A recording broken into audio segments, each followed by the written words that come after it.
नमस्कार, स्वागत है आपका द 224 में। मैं हूं अभिषेक दुबे। जिस बात की उम्मीद थी और जिस चीज के लिए पूरा प्लेटफॉर्म तैयार किया गया था, वो तस्वीर अब सामने आ गई है। तस्वीर सामने क्या आई है? कल एक दिन पहले मोहम्मद दीपक कोटद्वार के नाम तो आप लोगों ने सुना होगा और उनके कारनामे भी आपने देखे होंगे। वो दिल्ली पहुंचे थे। दिल्ली राहुल गांधी से मिलने पहुंचे थे। 10 जनपद पहुंचे थे। सोनिया गांधी का आवास है।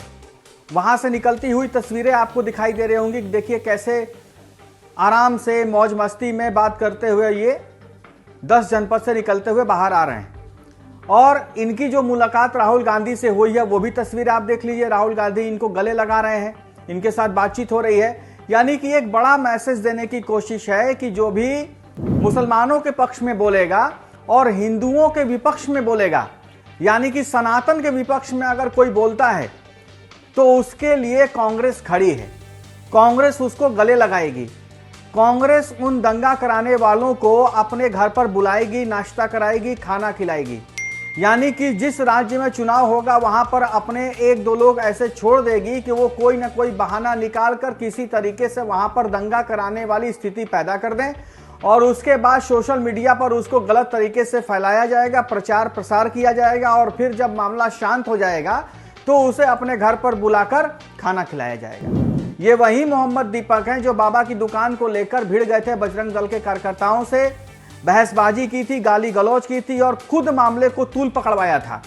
और उसके बाद जब इनसे लोगों ने दूरी बना ली, 150 इनके सदस्य थे जिम में, जब धीरे धीरे लोगों ने दूरी बना ली और इनके पास जाना बंद कर दिया तो इन्होंने इमोशनल कार्ड खेलना शुरू कर दिया। सोशल मीडिया पर और मीडिया वालों से बात करते हुए इन्होंने कहना शुरू कर दिया, क्योंकि मैंने जो है मुसलमान के पक्ष में बोला, मैंने बाबा की दुकान के लिए बोला, मैंने समाज के हित में बोला, तो अब मेरी दुकान पर, मेरे जिम पर लोगों ने आना बंद कर दिया है, न जाने किस वजह से। मेरी पारिवारिक स्थिति ऐसी नहीं है, मेरी पारिवारिक स्थिति वैसी नहीं है। मैं इस जिम का रेंट 40,000 रुपये महीना देता हूं, यही मेरी रोजगार है, यही मेरा सब कुछ है। तो जब आपको इतनी चिंता थी तो क्या जरूरत थी आपको 30 मार खा बनने की? क्या जरूरत थी नेता बनने की? और असल में ये काम हुआ ही है नेता बनने के लिए। मोहम्मद दीपक नेता बनने के लिए ही ये सब किए हैं। असल में राहुल गांधी से मिलने के पीछे कारण यह है कि आने वाले 2027 के चुनाव में कोटद्वार विधानसभा सीट से दीपक को हो सकता है कि कांग्रेस उतारे, क्योंकि कांग्रेस को यह पता है कि आने वाले विधानसभा चुनाव में उत्तराखंड में इनकी स्थिति बेहद नाजुक है, बेहद खराब है। पिछली बार जो सीटें इनको मिल गई थी, हो सकता है इस बार वो भी ना मिले। तो अब ये सोच रहे हैं कि किसी तरीके से अलग अलग जिलों में दंगा कराइए और वहां पर, क्योंकि इनके अपने चेहरे तो मजबूत नहीं है, ग्राउंड पर नहीं है। इन्हें ये पता है कि जो इनके चेहरे हैं, जो इनके कार्यकर्ता हैं या जो इनके पूर्व विधायक हैं या पूर्व नेता हैं, उनके ऊपर अगर ये टिकट की उम्मीदवारी देते हैं और इनको अगर ये उतारते हैं मैदान में तो बुरी तरीके से हारेंगे। अब इसीलिए, क्योंकि इनके पास कोई चारा नहीं बचा है, इनके अपने लोग नहीं है मजबूत कांग्रेसी नेता जमीन पर, तो ये नया कांग्रेसी नेता बना रहे हैं किसी तरीके से बवाल करके, सोशल मीडिया पर प्रचार प्रसार करके। और यही मोहम्मद दीपक के साथ हो रहा है। मोहम्मद दीपक हालांकि बुरी तरीके से हारेंगे, जमानत भी जब्त हो जाएगी, उसके बाद इनका जिम भी बंद हो जाएगा, इनका करियर भी चौपट हो जाएगा। अभी थोड़ा बहुत जो चल रहा है, 10-15 सदस्य हैं, वो भी नहीं रहेंगे।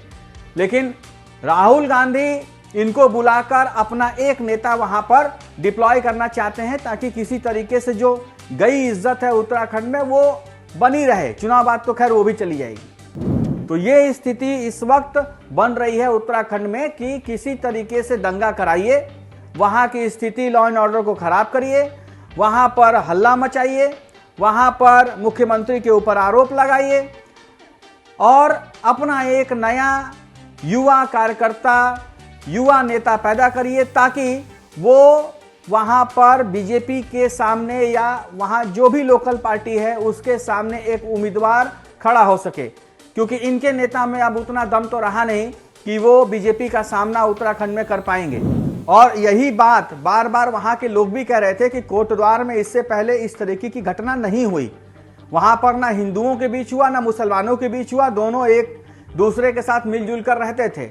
लेकिन जो तस्वीरें सामने आई उसमें दीपक ने जिस तरीके से बहस की और जिस तरीके से पहले मामले को गर्म किया और उसके बाद मामला तूल पकड़ा, तो इमोशनल कार्ड उसने खेलना शुरू कर दिया।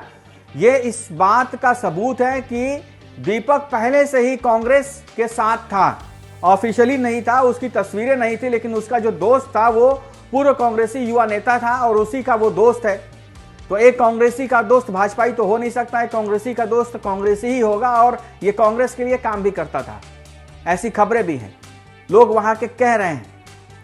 तो अब कांग्रेस का जो चेहरा है वो बिल्कुल साफ है, वो दिखाई दे रहा है कि कांग्रेस वहां पर मोहम्मद दीपक को, मुस्लिम वोटर्स को पोलराइज करने के लिए विधानसभा टिकट दे सकती है, चुनाव में उतार सकती है। हालांकि वहां की जनता बताएगी कि उनकी स्थिति क्या होगी, क्या वोट उनको मिलना है नहीं मिलना है, वो जीतेंगे हारेंगे, वो तो आने वाला चुनाव बताएगा।